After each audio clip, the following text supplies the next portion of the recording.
오늘은 요한계시록 17장 오늘 7절 말씀부터 해서 14절 말씀까지 볼 차례입니다. 요한계시록 17장 7절로 해서 14절 말씀 되겠습니다. 자, 이제 이 말씀 같이 읽겠습니다. 천사가 가로되 왜 기히 여기느냐? 내가 여자와 그의 탄 바 7머리와 10뿔 가진 짐승의 비밀을 내게 이르리라. 내가 본 짐승은 전에 있었다가 시방 없으나 장차 무저갱으로부터 올라와 멸망으로 들어갈 자니 땅에 거하는 자들로서 창세 이후로 생명책에 농명되지 못한 자들이 이전에 있었다가 시방 없으나 장차 나올 짐승을 보고 기히 여기리라. 지혜 있는 뜻이 여기 있으니 그 7머리는 여자가 앉은 7산이요 또 7왕이라. 5은 망하였고 하나는 있고 다른 이는 아직 이르지 아니하였으나 이르면 반드시 잠깐 동안 계속하리라. 전에 있었다가 시방 없어진 짐승은 8째 왕이니 7 중에 속한 자라. 저가 멸망으로 들어가리라. 내가 보던 10뿔은 10왕이니라. 아직 나라를 얻지 못하였으나 다만 짐승으로 더불어 임금처럼 권세를 일시 동안 받으리라. 저희가 한 뜻을 가지고 자기의 능력과 권세를 짐승에게 주더라. 저희가 어린 양으로 더불어 싸우려니와 어린 양은 만주의 주시요 만왕의 왕이심으로 저희를 이기실 터이요 또 그와 함께 있는 자들 곧 부르심을 입고 빼내심을 얻고 진실한 자들은 이기리로다. 아멘.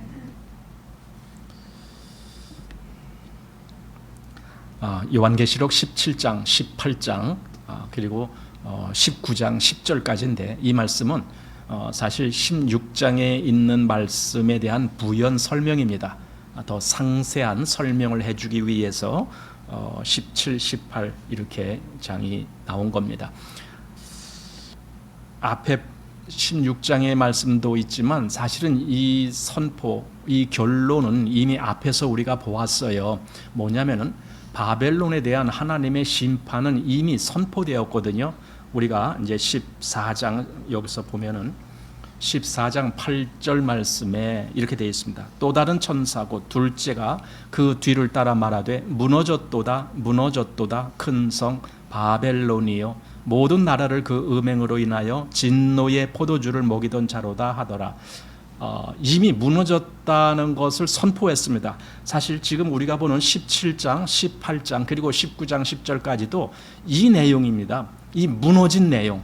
그러니까 하나님의 심판이 어떻게 이 사단의 세력에게 쏟아지는가 이 내용을 그걸 자세하게 설명하는 것이 17, 18장 이렇게 되는 겁니다. 또 여기 18장 이제 다음에 볼 부분인데 18장 2절에도 힘센 음성으로 외쳐 가로되 무너졌도다 무너졌도다 큰 성 바벨론이여 이렇게 바벨론이 무너졌다라고 하는 사실 바벨론은 사단의 세력의 총체입니다. 그 총체, 그 세력이 무너졌다라고 선포하는 겁니다. 그래서 아까 그 요한계시록 16장에 나온 말씀에 대한 그 부연 설명이 17, 18장이다라고 했는데 16장에 어떤 말씀이 있는지 한번 보십시오. 16장 17절 7째가 그 대접을 공기 가운데 쏟음에 큰 음성이 성전에서 보좌로부터 나서 가로되 되었다 하니. 자, 여기 무슨 말씀으로 결론을 지으냐 하면은요 되었다라는 말입니다. 되었다라는 것은요 무언가가 완성됐다라는 뜻이잖아요. 완성됐다라는 거예요. 하나님의 진노, 이 사단의 세력을 향한 진노, 그걸 다 완성했다라는 뜻입니다. 그래서 여기 되었다라고 선포하는 겁니다. 그러니까 17장, 18장은 지금 이 16장 17절에 있는 이 되었다라고 하는 말씀에 대한 부연 설명입니다. 그래 어떻게 되었는지 한번 자세히 보자라고 하는 그런 의미에서 17, 18장이 나오고 있는 겁니다. 이제 우리가 요한계시록을 볼 때에 좀 주의해야 될 부분들이 있습니다. 기존에 많은 사람들이 요한계시록을 보면서 그 요한계시록을 바르게 보지 못하게 한 그 요인이 있습니다. 그게 뭐냐면 요한계시록에는 우리의 호기심을 자극하는 단어들이 아주 많이 나옵니다. 그런 호기심을 채울 목적으로 요한계시록을 보다 보면은 요한계시록의 본질을 보지 못합니다. 여러분, 요한계시록이 왜 기록된 줄 아세요? 마지막 때에 교회들에게 담대한 믿음의 응원을 주기 위해서 기록된 거예요. 요한계시록이 그냥 마지막 때 이런 일이 있을 것이다라는 역사적인 예언을 한 것이 아니에요. 그게 중요한 것이 아니에요. 물론 요한계시록에는 마지막에 어떤 일이 있을 것도 말씀을 했어요. 하지만 우리의 관점은 어떤 일이 어떻게 벌어지느냐 이게 아닙니다. 요한계시록을 바르게 읽는 성도라면은 그 요한계시록을 읽으면서 무엇을 얻게 되느냐? 믿음의 힘을 얻어야 돼요. 이 마지막 때에 어떻게 담대함으로 내가 하나님을 따라갈 수 있는가? 이런 힘을 얻어야 되는 거예요. 그리고 이미 그리스도로 말미암아 승리한 그 승리의 믿음을 얻어야 되는 거예요. 그게 요한계시록이 기록된 목적이에요. 그런데 사람들은 그렇게 보질 못합니다. 왜냐하면 조금 아까도 말씀드린 대로 호기심을 자극하는 그런 단어들이 아주 많이 나와요. 숫자에 대한 그런 것도 많이 나옵니다. 우리 이제 오늘 17장에도 나오겠지만 뭐 7 머리, 10뿔, 거기 왜 하필 7이고 왜 10이고 또 어디 보면은 1000,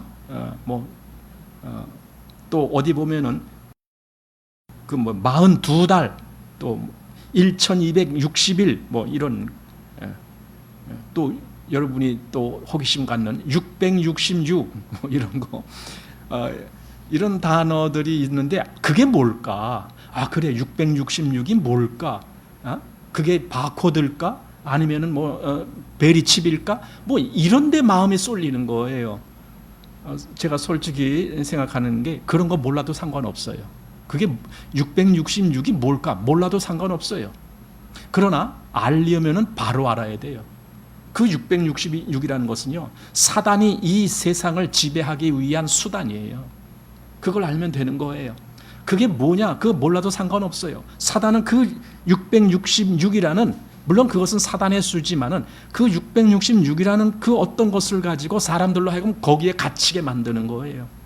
누구든지 다 거기에 갇히게 그렇게 만들어요. 오직 그리스도인들만, 성도들만 거기에 가지 않게 돼 있어요.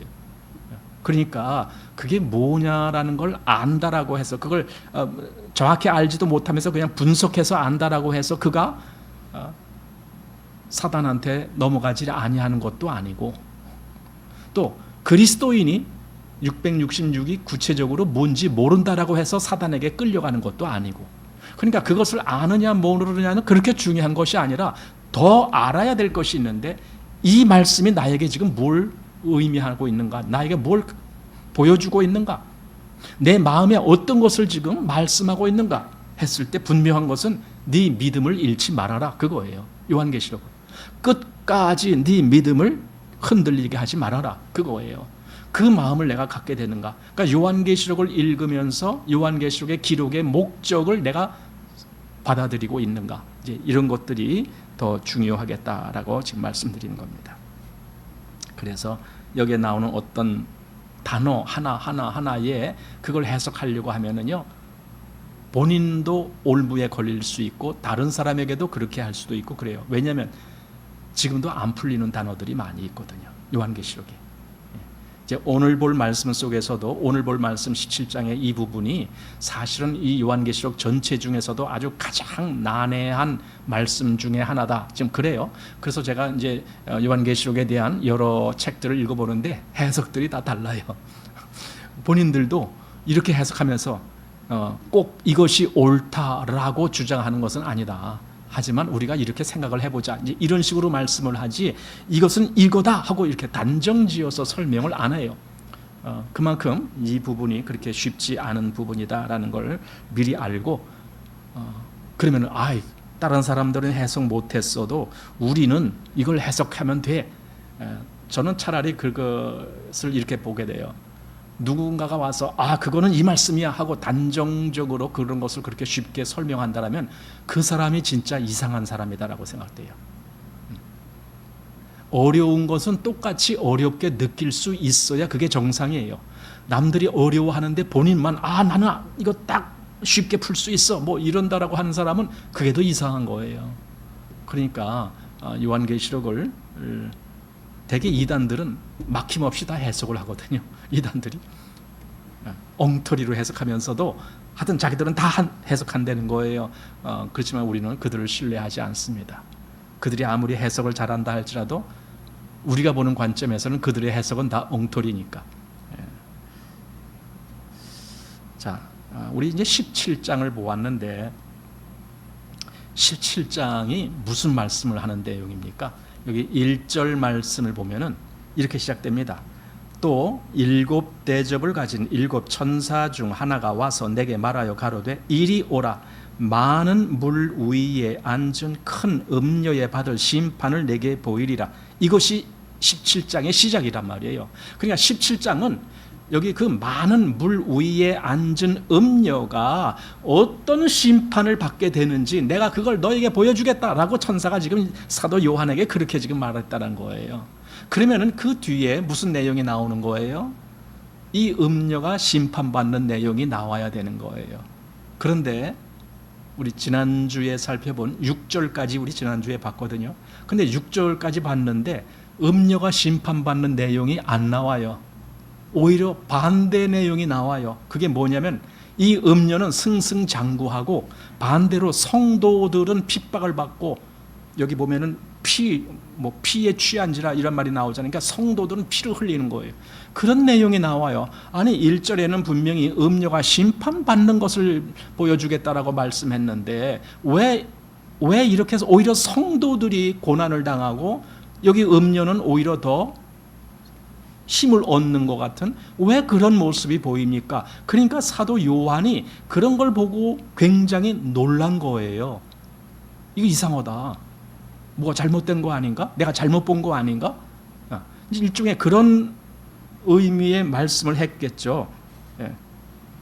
여기 6절 마지막 부분에 이렇게 되어 있잖아요. 내가 그 여자를 보고 기히 여기고 크게 기히 여기니. 그러니까 기히 여긴다라는 말을 반복해서 말했습니다. 그것도 아주 크게 기히 여기니. 이 말은 다시 말하면요, 아주 놀랐다 그런 말이에요. 정말 놀랍네. 뭐 이런 기히 여긴다는 말이 그런 의미가 있어요. 놀란다. 사도 요한이 그걸 보고 너무 놀란 거예요. 아니 어떻게 여자가 심판받는 것이 아니라 성도들이 고난을 당합니까? 마지막 때는 여자가 심판받고 성도들이 편해야 될 거 아닙니까? 아마 그런 생각을 했던 것 같아요. 그런데 6절까지의 말씀을 보니까 그게 아닌 거예요. 그래서 참 기히 여긴다라는 이제 그런 말을 한 겁니다. 크게 기히 여긴다라는 겁니다. 마치 이 말씀은요, 우리가 주일날에도 보았는데 시편 73편에 있는 말씀하고 이렇게 비교가 돼요. 시편 73편 기자가 무슨 말을 하냐면요, 자기가 거의 실족할 뻔했다 이런 말씀을 하거든요. 여기 한번 보십시오. 시편 73편 2절 말씀입니다. 나는 거의 실족할 뻔하였고 내 걸음이 미끄러질 뻔하였으니 이는 내가 악인의 형통함을 보고 오만한 자를 질시하였음이로다. 이렇게 악인의 형통, 악인은 모든 일이 다 잘 돼. 하나님을 믿는 사람은 오히려 잘 되는 일이 없는 것 같아. 이제 이런 느낌이 들었단 말이죠. 그것 때문에 실족할 뻔했다라는 거죠.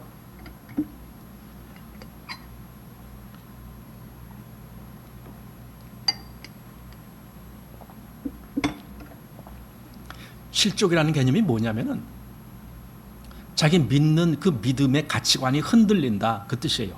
나는 이렇게 믿고 있는데 이게 잘못된 건가? 이제 이런 거죠. 그래서 자기 믿음을 놓치는 그런 식으로 될 수도 있다라는 겁니다. 그게 실족입니다.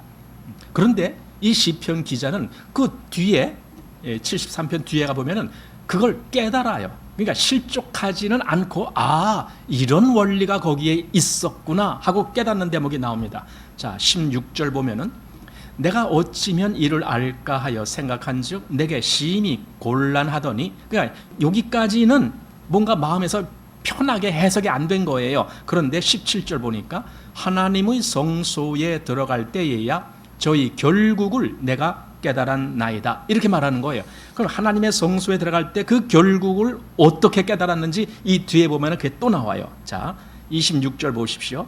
내 육체와 마음은 쇠잔하나 하나님은 내 마음의 반석이시요 영원한 분깃이시라. 그러면서 대저 주를 멀리하는 자는 망하리니 음녀같이 주를 떠난 자를 주께서 멸하셨나이다. 이걸 깨달은 거예요. 결코 그들이 세상에서 잘 되는 것 같이 보이지만은 궁극적으로 하나님이 그들을 멸하실 것이다라는 걸, 이걸 깨달은 거예요.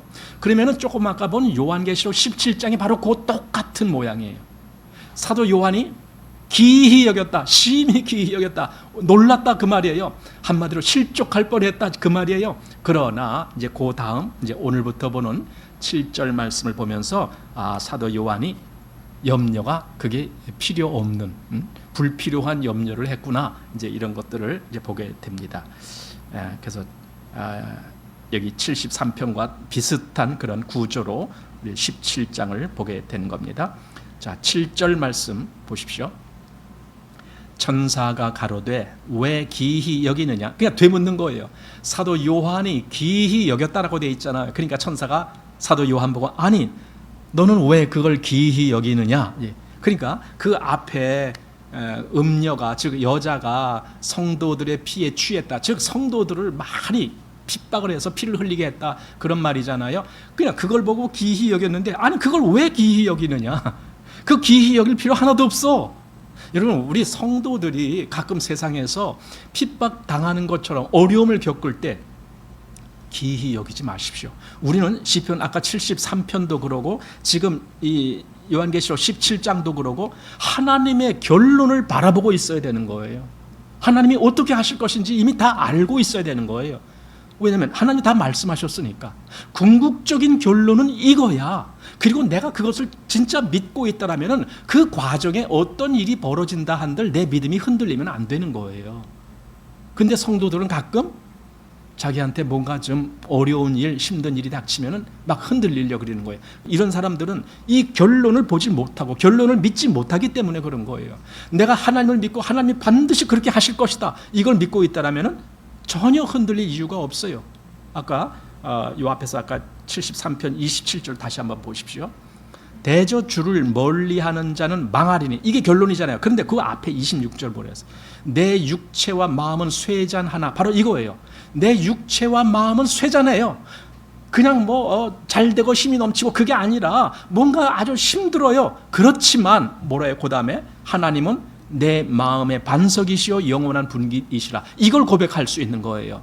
그러니까 내 육체가 쇠잔하고 마음이 쇠잔하지만 나는 하나님이 내 반석이시야, 하나님이 내 영원한 분깃이시야. 그러니 비록 내 육체는 소멸된다 할지라도 하나님은 영원히 나의 분깃이 되셔, 이러면서 든든한 마음을 갖고 있는 거죠. 그렇지만 여기 주를 멀리하는 자는 다 망할 것이다, 이 결론이 이제 다 다른 거예요. 그게 바로 여기 아까 천사가 다시 되버린 것처럼 왜 기이히 여기느냐.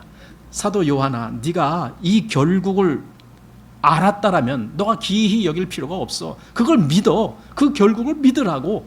그걸 못 믿으면은 지금 이 사실을 보고 막 이렇게 마음이 요동치고 왜 이럴까 하고 기이히 여기는데, 그러지 마라. 하나님이 그들을 반드시 심판하실 거야. 너는 그걸 믿어.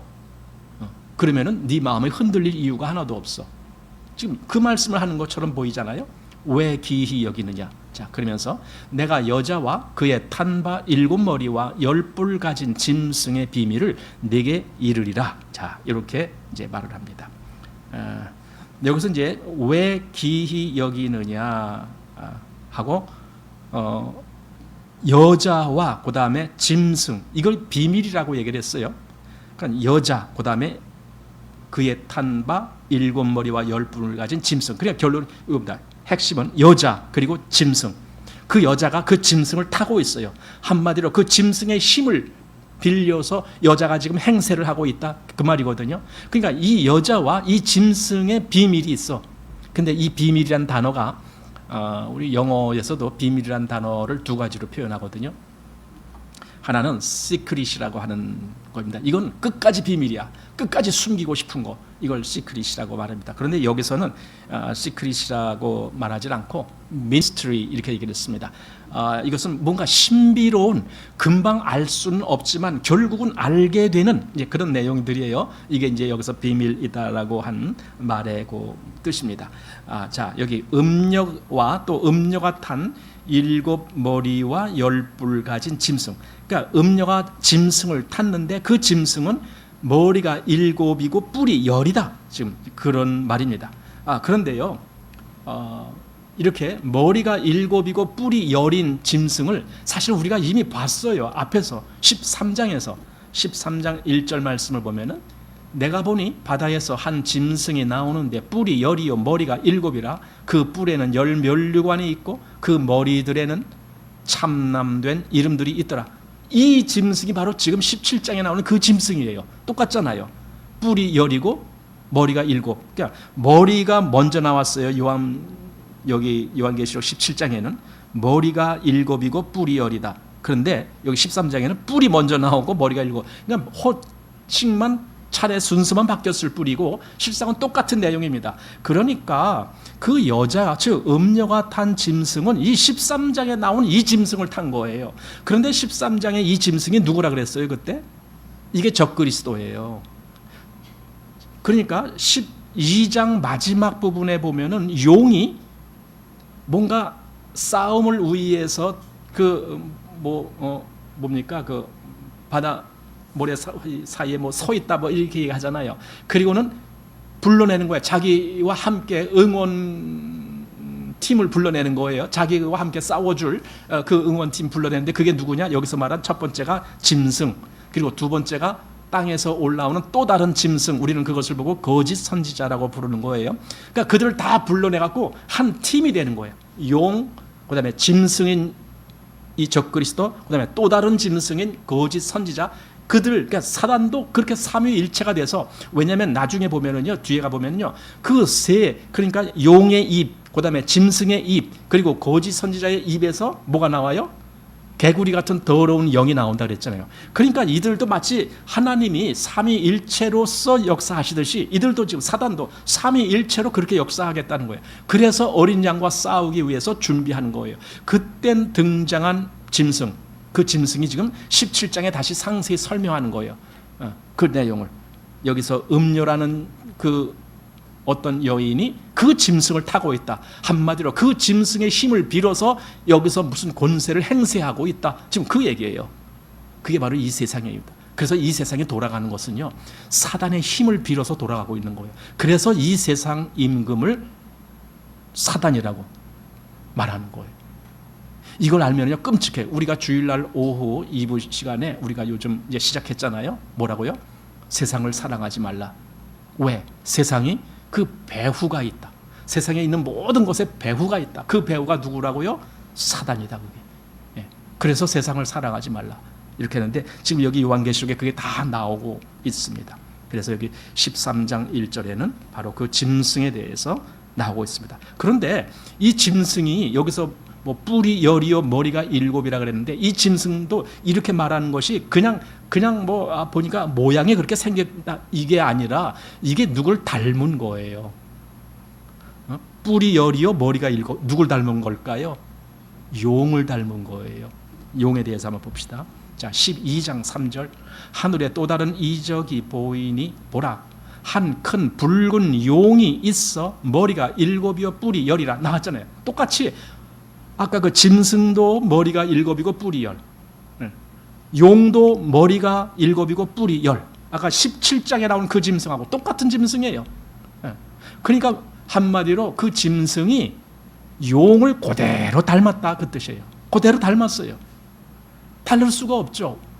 용과 한패니까, 사단과 한패니까. 적그리스도는요 사단하고 한패예요. 그러니까 사단을 닮은 거예요. 그가 하는 말은 다 사단이 넣어준 말이에요. 그의 마음은 사단의 마음을 갖고 있어요. 자, 그렇다면 반대로 그리스도인은 누구를 닮았을까요? 여기 적그리스도는 사단을 닮았어요. 그럼 그리스도인들은 누굴 닮아요? 그리스도를 닮고 하나님을 닮아야죠.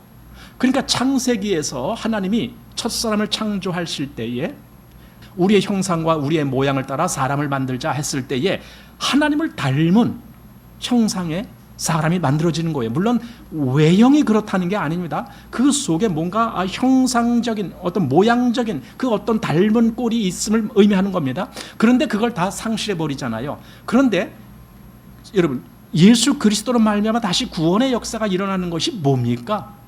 우리가 구원받기 이전에는 우리가 그냥 사단을 닮아 있었단 말이에요. 우리 안에 사단이 넣어준 마음을 갖고 있었다고요. 그것은 창세기 3장에 하와의 마음에 사단이 그 마음을 심어준 것과 똑같은 마음, 즉 하나님의 말씀을 듣지 아니하고 자기 생각대로 결정을 내려서 마음대로 그 먹지 말라는 나무를 먹게 하는, 이게 자기 결정이잖아요. 먹음직도 하고 보암직도 하고 지혜롭게 하는 건 탐스럽다. 이게 자기 생각이잖아요.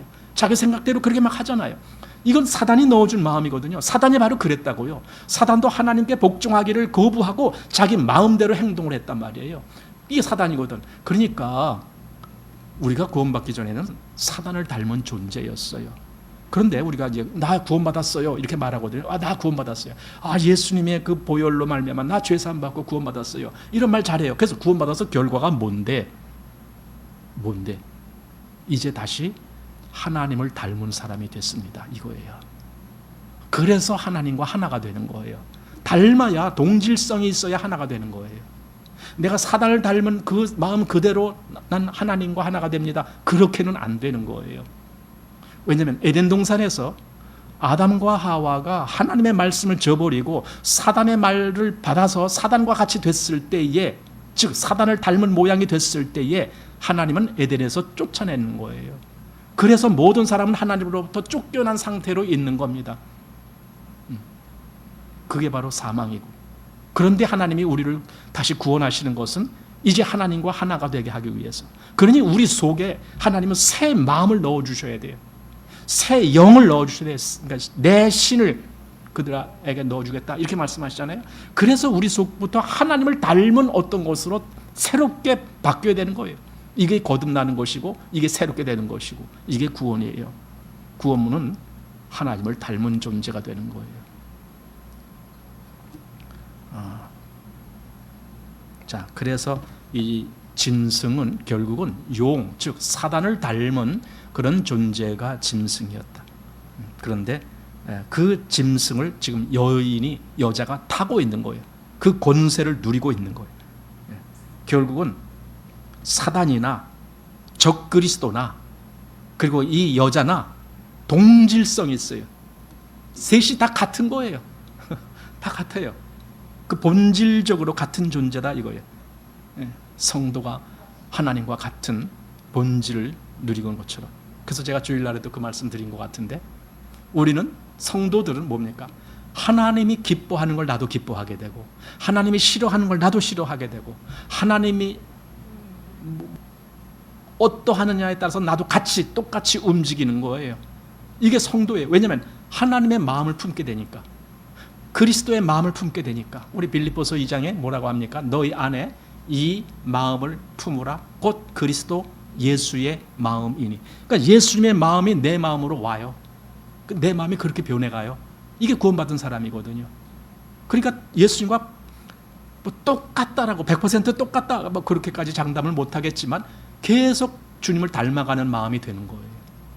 주님의 사랑, 그리스도인들도 그걸 닮아가는 거예요. 자, 그래서 이제 오늘 본문을 이제 우리가 보게 되는 건데, 오늘 본문은 바로 그래서 그런 말씀 때문에 9절에 이렇게 설명해 주고 있습니다. 지혜에 있는 뜻이 여기 있으니 그 7 머리는 여자가 앉은 7 산이요 이렇게 되어 있습니다. 지혜에 있는 뜻이 여기 있으니, 이렇게 뭔가 지혜에 있는 뜻이 여기 있으니 이렇게 말하는 거는 좀 우리들에게 뭔가 좀 잘 생각해 봐야 되겠다. 이건 조금 뭔가 거기 숨겨져 있는 뭔가가 있는데 너희들이 잘 생각해 봐야 되겠다. 지금 그런 의미 같아요. 근데 이 말씀이 앞에서도 한번 나왔어요. 언제 나오냐면 그 666을 말씀하실 때, 그때도 여기 한번 보십시오. 자, 13장 18절. 지혜가 여기 있으니 총명 있는 자는 그 짐승의 수를 세어 보라. 이렇게 그 지혜를 얘기하면서 뭔가 한번 너희가 한번 세어봐라. 그래서 그 수는 사람의 수니 666이니라. 그래서 실질적으로 히브리어에는 그 히브리어 알파벳이 하나하나가 그 수의 가치를 말하는 거예요. 그러니까 이 수는요, 지금 우리도 보면은요, 우리 다 전부 아라비아 숫자라 그래갖고 1, 2, 3 뭐 이렇게 쓰잖아요. 그래서 1부터 9까지 해서 이렇게 가고 있잖아요. 그러니까 아라비아 숫자가 있었는데 만약에 그게 없었을 때는 어떻게 했을까? 아라비아 숫자가 아직 공통적으로 사용이 안 됐을 때는 히브리어에도요, 그 아라비아 숫자가 쓰여지기 전에 그걸 수를 어떻게 표시할까? 그래서 히브리어 알파벳에 수의 가치가 다 있는 거예요. 알렙은 뭐 1, 그다음에 벳은 뭐 2, 그다음에 기멜은 달렛은 뭐 이렇게 그 숫자가 다 있어요. 저도 외우지는 못해요. 그러니까 그 숫자로 계산하니까 누가 이 666이 된다 그랬어요? 그때 설명할 때 누구요? 네로라는 그 라틴어 이름이, 그 라틴어 이름을 헬라어로 바꾸어서 그 헬라어를 다시 히브리어로 바꿔서 히브리어 그 가치로 따져보니까 사실은 네로가 그 헬라어로 바꿀 때는 네론이 됩니다. 그래서 네론을 히브리어로 바꿔서 그 숫자를 따져보니까 그게 666이라는 거예요. 다 합하니까. 그러니까 물론 네로가 정말 적그리스도인 거는 맞아요. 그렇지만은 요한계시록에서는 네로를 지칭한 거다라고 보기는 힘들어요. 왜냐하면 이건 더 궁극적인 적그리스도의 모양을 지금 말하는 거니까. 네로는 이미 과거에 로마 시대에 있었다가 지금 없는 존재인데, 지금 여기서 666이다라고 한 것은 끝까지 뭔가 그 사단의 세력으로 사람들을 압제하고 지배하는, 거기에 빌붙어야만 이 세상에서 살 수 있는 그런 것, 그런 의미로 666을 의미하는 것이다라고 우리가 보았잖아요. 자, 그 다음에 이제 여기 7 산이 나옵니다. 지금 9절에 여자가 앉은 7 산이요. 여기 7 머리가 7 산이다. 산. 이 산이 의미하는 바가 또 있습니다. 그래서 그 당시에는요, 사람들이 산? 할 때 그게 7 산이에요. 그래서 7 산하면은 그 초대교회 시대에 그들은 뭘 연상하게 되느냐면은 로마를 연상하게 돼요. 왜냐면은 로마라는 그 도시가 7 산으로 둘러싸여 있기 때문에 그래요. 그래서 7 산을 탔다? 그러면 로마네? 이렇게 금방 그렇게 알았던 겁니다. 그래서 우리는 물론 로마가 당시에 음녀, 즉 여기서 말한 그 여자의 그 입장, 그리고 적그리스도의 위치, 그래서 로마는 적그리스도고 그 로마의 황제가 음녀다, 이렇게도 이제 해석을 했어요. 하지만 그건 역사적으로 그냥 끝난 거잖아요, 과거에. 그러니까 그렇게 과거에 그런 의미를 우리가 교훈적으로 받을 수는 있지만 더 중요한 것은 그것이 지속되는 역사라는 거예요. 지금도 계속 지속된다는 거예요. 지금도 적그리스도가 있고 지금도 이 음녀가 있고 그들의 역사가 계속되고 있다는 거예요. 그러니까 이것은 사단의 역사라는 것을 의미하는 것이지 이것이 로마다 또는 로마의 황제다 이렇게 어떤 하나를 지칭해서 하는 말이 아니다라는 걸 알아야 됩니다. 그래서 여기 이제 산이란 것을 이제 보는데, 그런데 구약 성경에 보다 보니까 이 산이라는 개념이, 사실 산이 뭡니까? 불쑥 솟아나온 거 아닙니까? 불쑥 솟아나왔기 때문에 그게 무슨 어떤 권세를 의미하는 거예요. 힘, 나 힘 있어 이렇게 할 때 산이다 이거예요. 왜 여기 이제 열불 나오는데 뿔도 권세를 상징하는 거예요. 뿔, 힘이란 말이죠. 능력, 그런 의미로 상징하는 겁니다. 그래서 구약에는요, 하나님을 대적하는 자를 산으로 비유한 대목이 나옵니다. 여기 한번 보십시오. 스가랴서 4장 7절. 큰 산아 내가 무엇이냐? 내가 스룹바벨 앞에서 평지가 되리라. 그가 머릿돌을 내어 놓을 때에 무리가 외치기를 은총이 그에게 있을지어다 하리라 하셨고, 여기 큰 산, 즉 하나님을 대적하기 위해서 높아진 것, 그걸 보고 이렇게 표현한 거예요. 그러니까 뭔가 지금 이 사단의 세력이 크게 두드러지게 나타난 것을 산이다 이렇게 표현했습니다. 그것이 여기 지금 9절 말씀에 여자가 앉은 7 산이요 이렇게 지금 표현하고 있는 겁니다. 자, 이제 10절 말씀, 본문 10절입니다. 또 7 왕이라. 다섯은 망하였고 하나는 있고 다른 이는 아직 이르지 아니하였으나 이르면 반드시 잠깐 동안 계속하리라.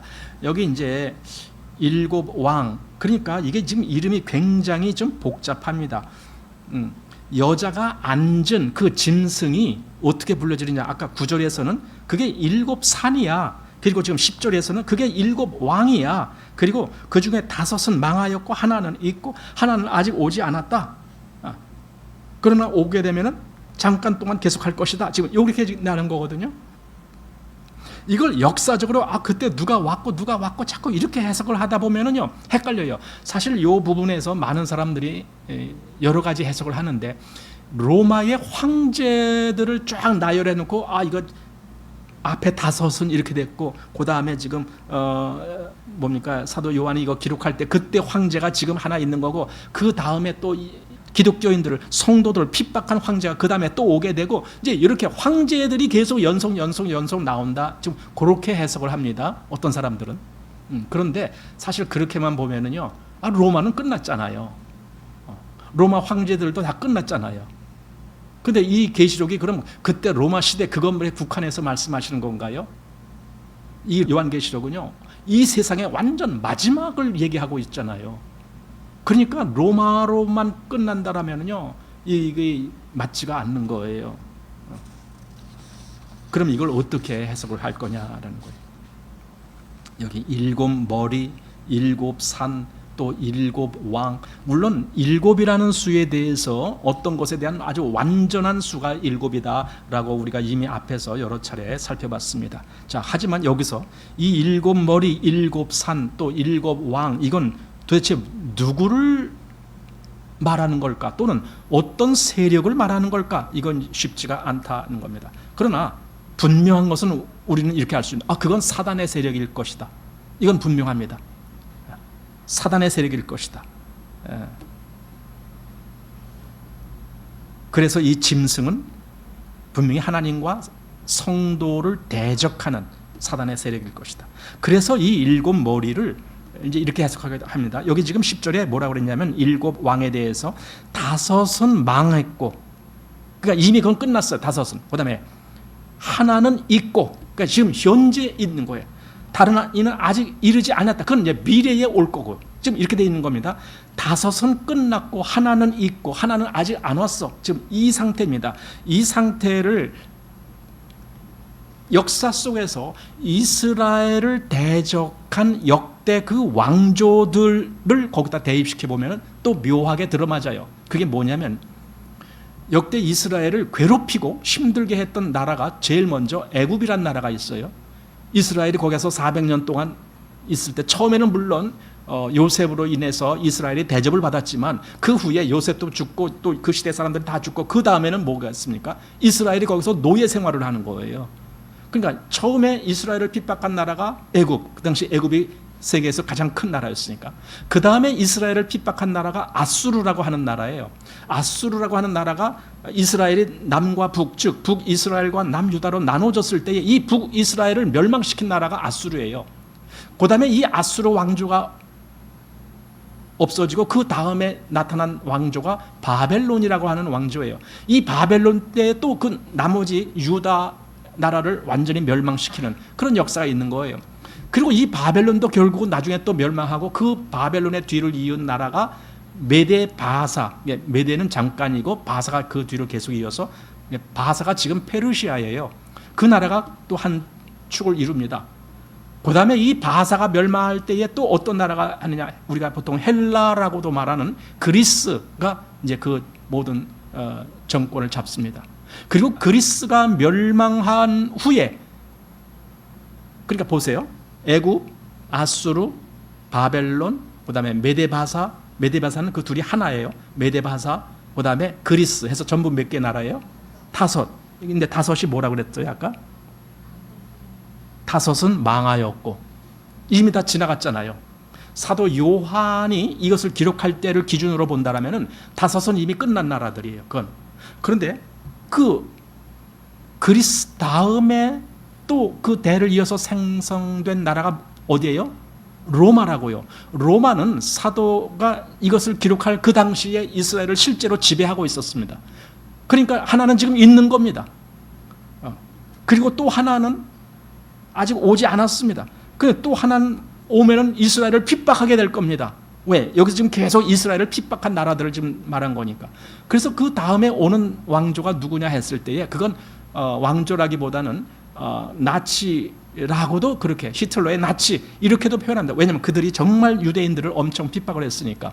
그런데 그것이 진짜 맞는지 안 맞는지는 그건 뭐 모르겠습니다. 일단 그렇게 본다라는 겁니다. 그래서 이 세상의 역사 속에서의 큰 나라들이 이스라엘을 그렇게 핍박하고 그렇게 한 것이 이게 마치 뭘 의미하느냐? 사단의 세력이 하나님의 성도들을 핍박하는 그곳에 빗대서 말할 수가 있다 이거예요. 그러니까 역사는 이미 이스라엘은 지난 역사였지만 지금 우리에게는 현재 지금 진행 중이라는 거예요. 사단의 세력이 그렇게 우리 성도들을 그렇게 핍박하고 압박하는 그 모양으로 지금 가고 있다. 이스라엘이 당했던 것과 같이 지금 그렇게 해석을 해서 그 교훈을 받게 되는 겁니다. 그런데 어쨌든 그렇게 보든 저렇게 보든 이것이 딱 명쾌하게 풀리지가 않아요. 왜 안 풀리냐 하면은 이런 말씀이 여기 8절 말씀이 있기 때문에 그래요. 내가 본 짐승은 전에 있었다가 시방 없으나 장차 무적행으로부터 올라와 멸망으로 들어갈 자니 땅에 거하는 자들로서 창세 이후로 생명책에 농명되지 못한 자들이 이전에 있다가 시방 있으나 장차 나올 짐승을 보고 기히 여기리라. 이렇게 바로 이 문제입니다. 뭐냐면은 전에 있었다가 시방이란 말이 지금이란 뜻이거든요. 그러니까 전에는 있었다가 지금은 없어. 근데 장차 무적행으로부터 올라와서 멸망으로 들어갈 거야. 그럼 이렇게 해석하니까 도대체 그럼 이게 누구냐? 이게 뭐냐? 이게 또 해석이 안 되는 거예요. 그러니까 아까 그 역사 속에서 이게 적그리스도다. 적그리스도이기 때문에 이렇게 했다. 그러면은 아니 적그리스도가 전에 있었다가 시방 없나? 아니죠. 지금도 계속 적그리스도 활동이 이어지고 있죠.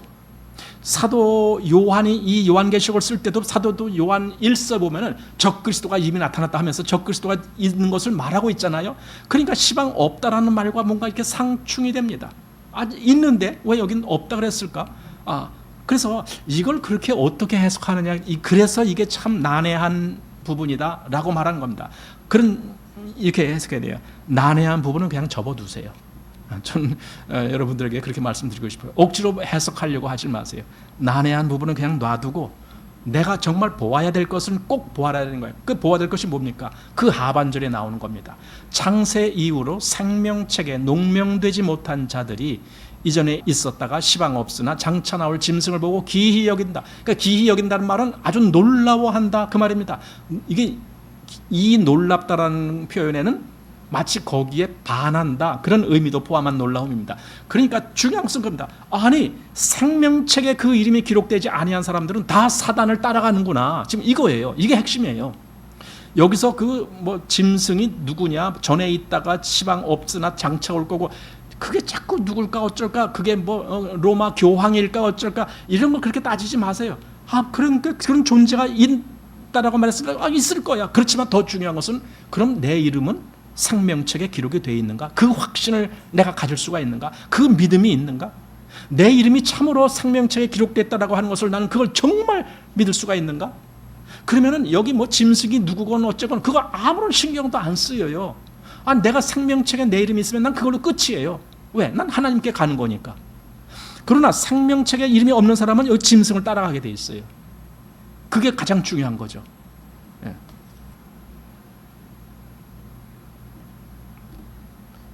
그래서 여기 8절에 전에 있다가 시방 없으나 장차 올, 이거를 그래서 저는 이런 모양으로도 한번 해석하는 것도 괜찮지 않을까 하고 본 것이 여기 13장입니다.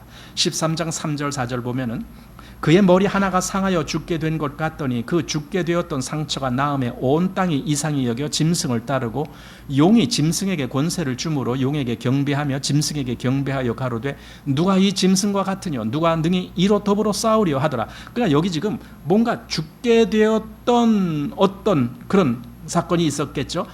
그랬을 때 그게 뭐냐? 여기 아까 17장에서는 전에 있다가 시방은 없다. 지금 시방은 없다. 막 그런 의미로 뭔가 죽게 된 것 같은 그런 의미를 거기다 대입시키면, 그러나 나중에는 장차 그가 상처가 나아가고 더 영광을 받는 모습으로 지금 이제 나타난단 말이에요. 그 모양으로 다시 오는 그런 모양으로 보면 어떨까라는 겁니다. 그래서 온 세상이 그를 경배하는 거예요. 그 내용이 8절에 나왔죠. 8절에 죽임을 당한 어린 양의 생명책에 창세 이후로 농명되지 못하고 이 땅에 사는 자들은 다 짐승에게 경배하리라. 13장 8절에 읽는 거예요. 그러니까 이게 진짜 중요한 거다라고 제가 지금 몇 번 강조드리는 거예요. 중요한 것은 내가 생명책에 내 이름이 기록되어 있을까? 그걸 내가 정말 확증할 수 있을까? 정말 그것을 확증할 수 있을 만큼의 믿음이 내게 있을까? 그거죠. 예. 어쩌면은 이 17장의 이 짐승에 대한 기록과 그리고 13장에 대한 짐승의 기록, 이게 사실은 같은 짐승인데 이걸 어쩌면은 반복해서 중복적으로 지금 설명을 하고 있다라고 보게 되는 거예요. 예. 그런 의미에서 우리가 더 분명하게 될 거. 아까 생명책에 내 이름이 기록됐느냐 했을 때, 여러분 그걸 내가 어떻게 믿어요? 그걸 내가 어떻게 알아요? 여러분 주님의 말씀을 믿으시면은요 그걸 알 수가 있어요. 여기 요한복음에 보십시오. 10장 27절 내 양은 내 음성을 들으며 나는 저희를 알며 저희는 나를 따르느니라. 그리고 28절 내가 저희에게 영생을 주노니 영원히 멸망치 아니할 터이요 또 저희를 내 손에서 빼앗을 자가 없느니라. 저희를 주신 내 아버지는 만유보다 크심에 아무도 아버지 손에서 빼앗을 수 없느니라. 여러분 이 말씀이 믿어지십니까? 그러면 정말 내 이름이 생명책에 기록됐을 것이구나를 믿을 수가 있어요. 그러니까 생명책에 기록된 거 하나님이 내 이름 쓰시는 거 내가 보고 내가 믿을래. 여러분 그럴 필요 하나도 없어요. 나 그거 안 봐도 돼요. 왜냐하면 아니 분명히 내게 생명을 주신 하나님의 손에서 나를 빼앗을 자는 아무도 없다라고 이런 말씀을 주셨을 때 나는 이 말씀을 내가 믿을 수 있다라면 하나님이 나를 당연히 책임지시는구나. 나를 당연히 보호하시는구나. 당연히 내 생명을 빼앗기지 아니하도록 지키시는구나. 이걸 믿을 수 있다고요. 그러니까 내 이름이 분명히 생명책에 기록되어 있구나. 이것도 확증할 수가 있는 것이죠. 자, 그래서 그 짐승이 오히려 세상에서는요 짐승이 더 영광스럽게 등장합니다. 왜냐하면 아까 죽은 것 같았다가 다시 살아났기 때문에 그렇습니다. 여기 13장 12절에 저가 먼저 나온 짐승의 모든 권세를 그 앞에서 행하고 땅과 땅에서 거하는 자들로 처음 짐승에게 경배하게 하니 곧 죽게 되었던 상처가 나은 자니라. 이래서 더 영광스러워하는 거예요. 그러니까 땅에 있는 존재들은 이 뭡니까 적그리스도가 아니 죽어서 없어질 것 같았다가 다시 확 살아나는 겁니다. 사실 이게 역사적으로 아까 일곱 머리 얘기했잖아요. 일곱 머리 열불 할 때 일곱 머리가 역사 속에서 애굽부터 시작해서 로마까지 쭉 얘기했잖아요. 그리고 하나는 다시 올 거다 그랬는데 그게 뭐냐면은 아니 애굽이 말하자면 사단의 세력이에요. 그게 하나의 머리예요. 그게 애굽이 딱 등장해서 그게 꺼져 나가려고 하니까 또 뭐가 싹 등장한 거예요? 아수르가 등장한 거예요. 아수르가 이제 꺼져 가려고 하니까 한마디로 죽어가니까 그 다음에 또 뭐가 등장해요? 바벨론이 등장하는 거예요. 이런 식으로 계속 그 사단의 세력이 계속 명목을 이어온다고요. 죽는 것 같았는데 죽지 아니하고 계속 살아난 거예요. 바로 그런 의미에서 여기 죽게 되었던 상처가 나으니라 이런 말을 우리가 거기다가 대입시켜서 볼 수도 있겠다라는 생각을 합니다. 그래서 이 음녀가 바로 이 적그리스도라고 하는 짐승을 타고 있구나라는 겁니다. 자, 이제 11절 말씀 보면은 전에 있었다가 시방 없어진 짐승은 8째 왕이니 7 중에 속한 자라. 그러니까 이 8째는요 별도의 어떤 다른 것이 아니라 여기 7 중에 속한 자라. 그러니까 거기서 같이 연결된 존재인데 8째로 뭔가가 온다는 거예요. 그래서 8째가 뭐 어떻게 될지는 모르겠지만 어쨌든 비슷한 그런 사단의 그 세력으로 온다. 그런데 한번 이 생각을 해보세요. 사단이 지금 권세를 가지고 아까 7머리 10뿔 그 10뿔이라는 것은 그 권세가 그렇게 열이라는 개념은 그만큼 가득 찼다 많다 그런 의미가 있는 건데 그 많은 권세를 가지고 지배를 하잖아요. 여러분 사단이 사람들을 지배할 때에 가장 큰 무기로 삼는 것이 뭐냐면은 사망이라는 거예요. 히브리서에 그 말씀이 있어요. 사망의 세력을 잡은 자, 곧 마귀. 그런 말이 있죠. 기억납니까? 주님이 오셔서 주님이 죽으심으로, 즉 주님의 사망으로 말미암아 사망의 세력을 잡은 자, 곧 마귀를 없이 하시며, 마귀가 사망의 세력을 잡고 있다고요. 그러니까 이게 사단의 무기입니다. 사단의 무기, 사망. 그런데 그리스도인이 그 사망을 이긴다라면 사단의 무기는 쓸모없는 거죠. 여러분, 우리가 사망을 이겨요? 고린도 전서 15장에서 뭐라 그랬어요? 사망아 너의 이기는 것이 어디 있느냐? 사망아 너의 쏘는 것이 어디 있느냐? 하면서 사망을 향해서 담대하게 외치잖아요. 사도 바울이 그랬다라는 것은 사도 바울과 동일한 믿음을 가진 우리에게도 동일한 그런 외침이 있다라는 거 아닙니까? 우리도 얼마든지 그럴 수가 있는 거예요. 사망아 너 이기는 게 뭐야? 넌 나의 앞에서 아무것도 아니야. 네가 나한테 아무리 사망의 권세를 행하려 할지라도 난 그리스도 안에서 이미 생명의 영생을 소유하고 있어. 너는 나를 영원한 사망으로 끌고 갈 수가 없어. 그러니까 사망을 향해서 외치는 거예요. 너의 이기는 것이 어디 있느냐? 너의 쏘는 것이 어디 있느냐? 이 외침을 그리스도인들도 똑같이 하는 겁니다. 자, 12절. 내가 보던 열 뿔은 열 왕이니 아직 나라를 얻지 못하였으나 다만 짐승으로 더불어 임금처럼 권세를 일시 동안 받으리라 하면서 그 열 뿔도 열 왕이래. 아까 일곱 머리가 그게 일곱 왕인데 여기 또 열 왕이 나오고, 그래서 이게 난해하다라는 말을 조금 하긴 하는데, 어쨌든 짐승은요 이게 다 한편이라 그걸 우리가 여기서 알면 되는 거예요. 열 왕이든 일곱 머리든 열 뿔이든 그게 다 짐승의 한 패거리구나. 한 패거리. 하나님을 대적하는. 그러나 결국은 어떻게 된다는 거예요? 망할 것이다. 그럼 망할 것이다. 여기 13절 말씀에 이렇게 되어 있습니다. 저희가 한 뜻을 가지고, 여기 저희라는 것은 열 임금 뭐 그런 거 쭉 나왔죠. 그러니까 그들이 그러니까 열 왕과 이들이 하는 그런 모든 것들을 짐승을 위해서 여기 권세를 짐승에게 주도록 했는데, 자기들이 갖고 있는 모든 능력, 모든 역사를 그 짐승을 위해서 하는 거예요.